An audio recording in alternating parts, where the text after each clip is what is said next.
Thank you, Mr. Speaker. Mr. Speaker, I would urge the members to oppose the amendment.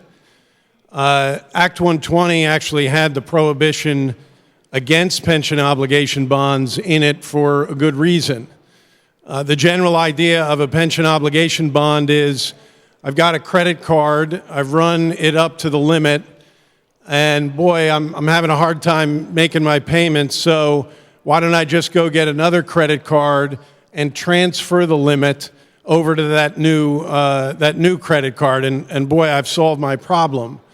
Worse than that, it's also looking down the road towards a gamble, towards arbitrage, essentially saying, I'll take the money from the bond market, I'll put it into the pension fund, and I'll hope that my investments beat my costs. Let's think about the cost of a pension obligation bond for just a second.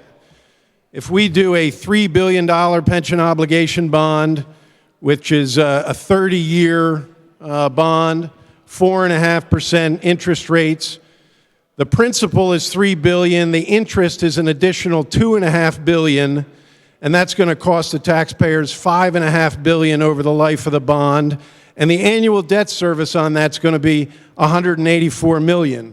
If we do a $9 billion bond, which some of the members have in the past proposed, over 30 years with a 5% interest rate, that's $9 billion in principal, an additional $9 billion in debt service for a total of $17.5 billion, which is an annual debt service of $500 million just for that small $9 billion bond.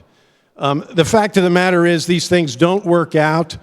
Thousands and thousands of state municipalities exist in this country, and only 0.5% of them have ever issued pension obligation bonds, and most of them are on lists like Stockton, California, Illinois, New Jersey, California. We're already counted with them on some of those lists. We don't want to be there on this one. Please oppose the amendment.